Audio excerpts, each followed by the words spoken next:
Bombshell allegations of sexual misconduct forced the leader of Ontario's Progressive Conservative Party to resign this week. While shocking, it's become increasingly clear that such stories about a wide spectrum of men are not at all surprising to many women and very confusing to many men. Joining us now, in hopes of gaining more understanding for both genders, we welcome Arzu Najibzadeh. She is the co-founder of Young Women's Leadership Network.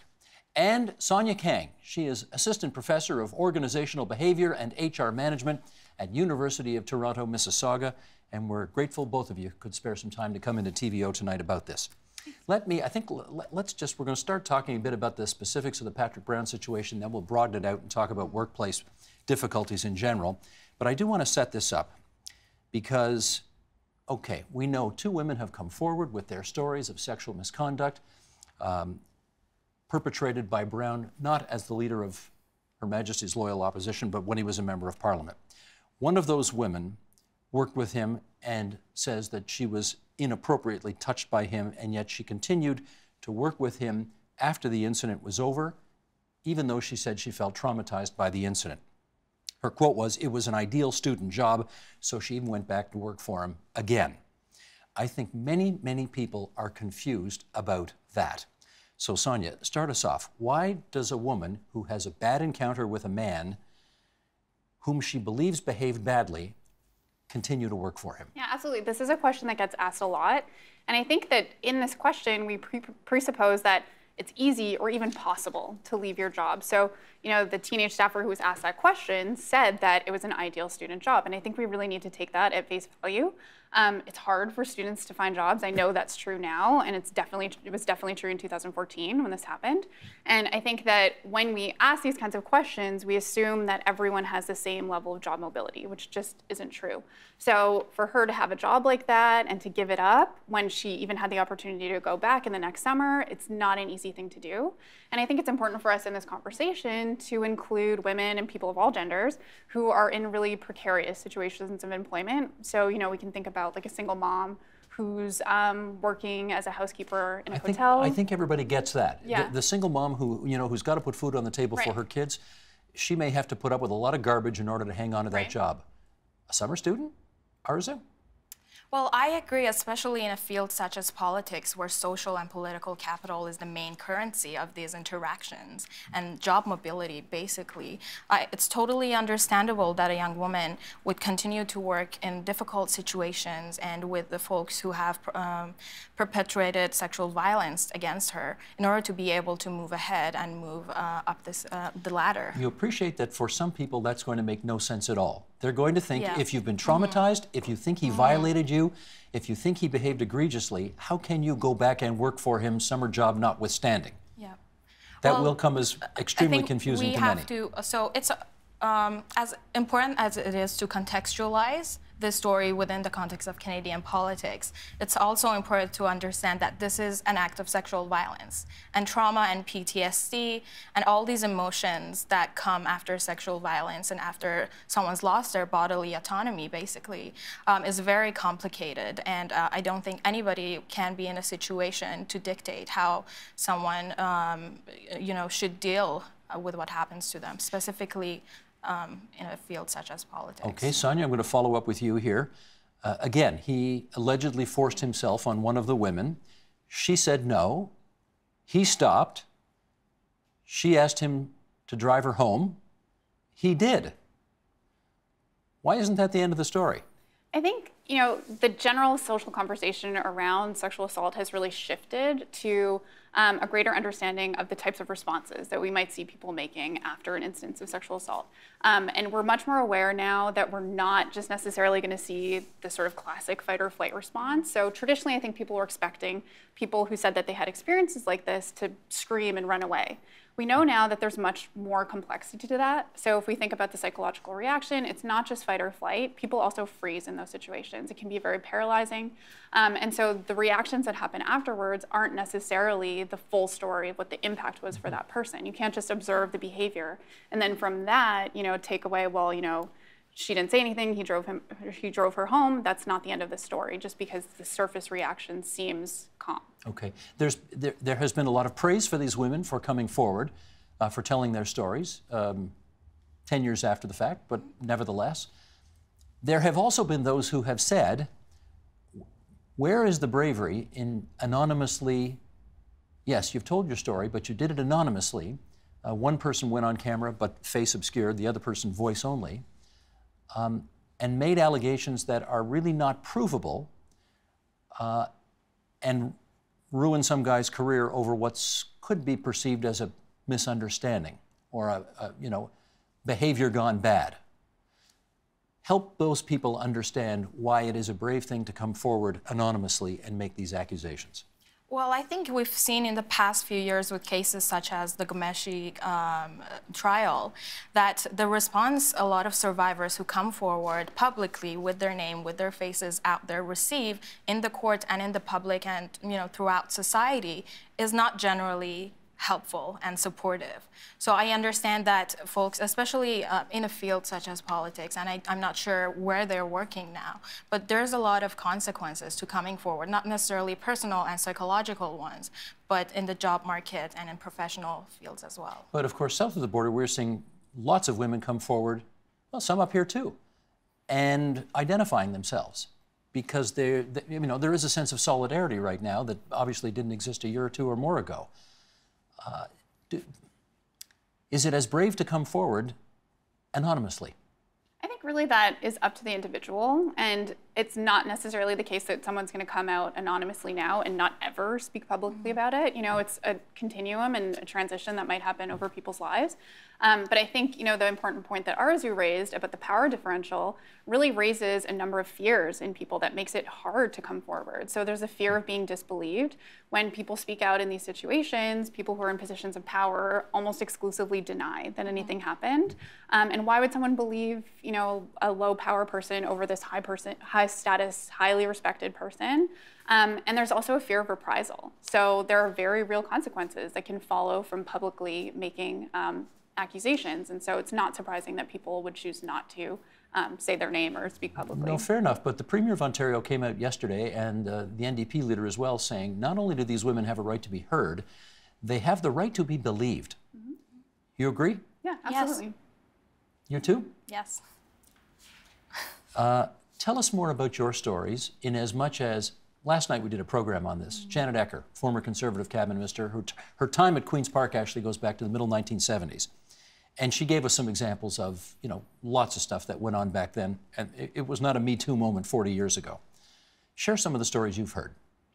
Well, through my personal experiences as someone who spent a better part of my teenage years working on on political campaigns, partisan, nonpartisan, and multi-partisan, and as someone through my capacity as the co-founder of the Young Women's Leadership Network, I get to hear a lot of stories of women who are working as staffers and at legislatures or are volunteers on campaign teams, and what you hear without a doubt is about, I've heard the word grooming being used by a lot of young women, saying I was being groomed. From the day I entered politics, I was being groomed and prepared to be sexually violated.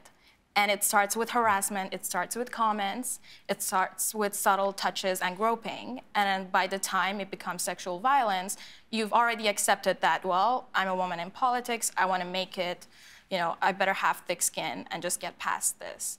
And unfortunately, that's a reality faced by so many young women and other women in politics, but young women, because of that social capital issue, again, are especially vulnerable in these situations. And obviously, we all agree time's up on that. Like, that shouldn't be happening. Mm-hmm. Right. Why aren't more women, in which case, comfortable coming forward, talking about sexual assault or sexual harassment or sexual misconduct in the workplace when they experience it? I think really it's all inherent in the power differential that's there. Because this is usually someone that you know, usually someone that you depend upon, usually someone who has the power literally to make or break your career, there's fear there, right? There's fear of not being believed, there's fear of reprisal. And I think that it's not surprising that we don't see more women reporting, or people of any gender really reporting, because there's no real success stories, right? Even through, now? Even really, post Harvey Weinstein? I mean, I think that the Harvey Weinstein moment is important, but we haven't really seen real consequences.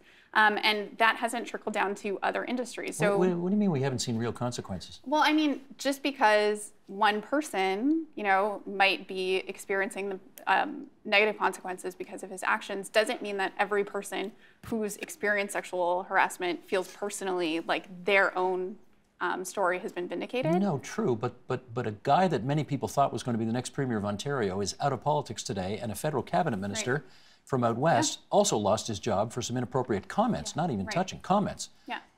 You don't think this is a moment? Important. I think this is an important moment, and it's important first steps. But it's not necessarily the case that everyone has access to that same level of positive outcome when they're going to come forward. And I think it's important to remember that experience is not universal, and that's why people don't report, because they know that that's a small minority of people who are coming forward who are experiencing that kind of outcome. But you had your own experiences in politics where, Yes. we don't have to get into all that, but I mean, this is, about this from firsthand. Does it not feel to you like we have turned a corner here? I mean, we've seen two extremely high-profile politicians in the last 24 hours lose their jobs. I think individuals facing consequences does not necessarily lead to a culture change and a support system for everyone who's, experienced sexual violence or is going to be entering politics as a young woman at any point of their life, or at any point of their life, basically. And what we're really hoping will happen as we're having these conversations is for our leaders, our political parties, our institutions to really wake up and look at the fact that we need policy and we need culture. In the current system that we have, there is a harassment policy on Parliament, but in my experience and from what I've heard from other folks across the country is that culture trumps policy.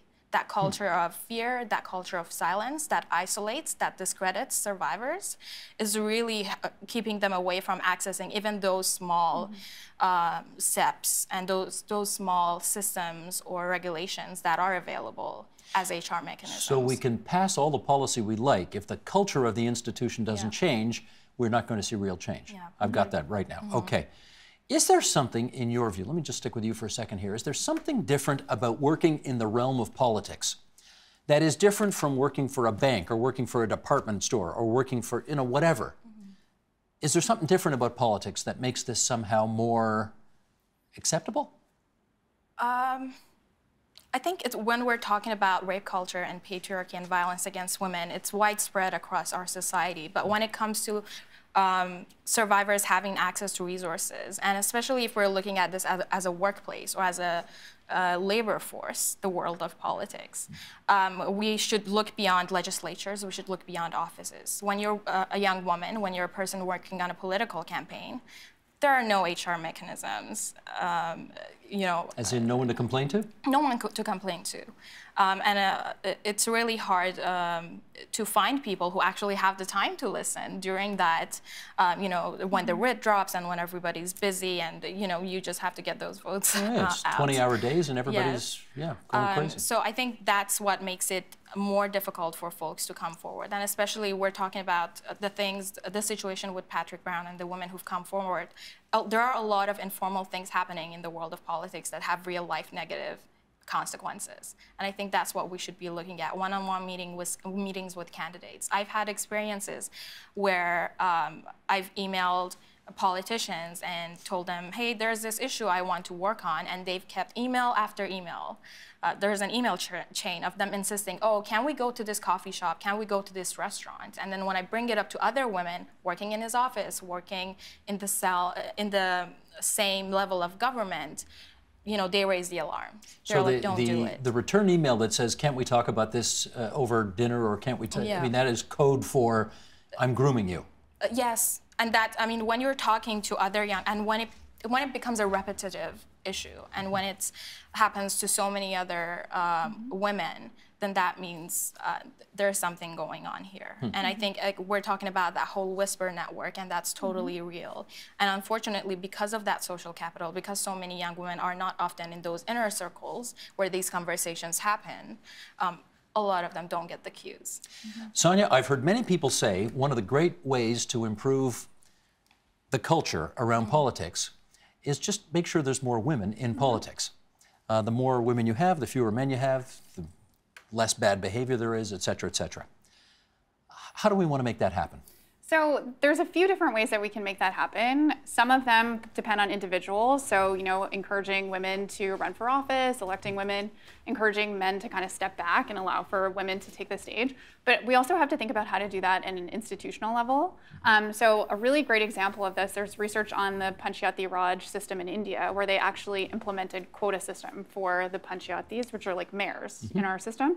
And so basically they rolled out this system where 50% of those had to be women, and they were actually randomly assigned. So it's a really great experiment because they can just randomly see how the different regions that have female mayors do compared to the ones that have male mayors. And what's and the what verdict? they found is that people were happier when there was a female leader, but the cultural change took time. So after the first mayor, there's not that much change. After the second, the third female mayor, you see really important changes. So now parents see politics as a viable career choice, not just viable, but actually desired career choice for their daughters. I got about a half a minute left here, Arzu, and I want to ask you, do you know what this idea former Prime Minister Kim Campbell put out there a while back, which is that if you took every constituency in the country, I forget what it is now, 338 or something like that, and if you insisted there'd be 2 MPs for every riding, one male, one female, you'd get to a 50-50 parliament in one election. Is that worth doing? Well, I myself, as much as I want to see more women in politics, and I do believe that having more women represented will lead to better results for women and for our country in general, I'm against the essentialist idea that women inherently are more caring, more supportive, and will necessarily raise the alarm about sexual violence and gender-based violence. And that's not the case. There are a lot of women who are not necessarily supportive of younger women who come forward. And there's this generational change as well with the older women who've had to fight for their space in politics and to be able to have a say. And then at the same time, we have these younger millennial women who are really fed up and done with the status quo. So I think it's important to recognize that when we're talking about women, we're not talking about a hegemonist population, and to bring all those nuances into the conversation as well. Of course. I want to thank you two for coming into TVO tonight and sharing your views. Sonia Kang, Arzu Najibzadeh. Thanks so much to you both. Thank you so much. The Agenda with Steve Paikin is brought to you by the Chartered Professional Accountants of Ontario, helping businesses stay on the right side of change with strategic thinking, insightful decisions, and business leadership. Are you on the right side of change? Ask an Ontario CPA.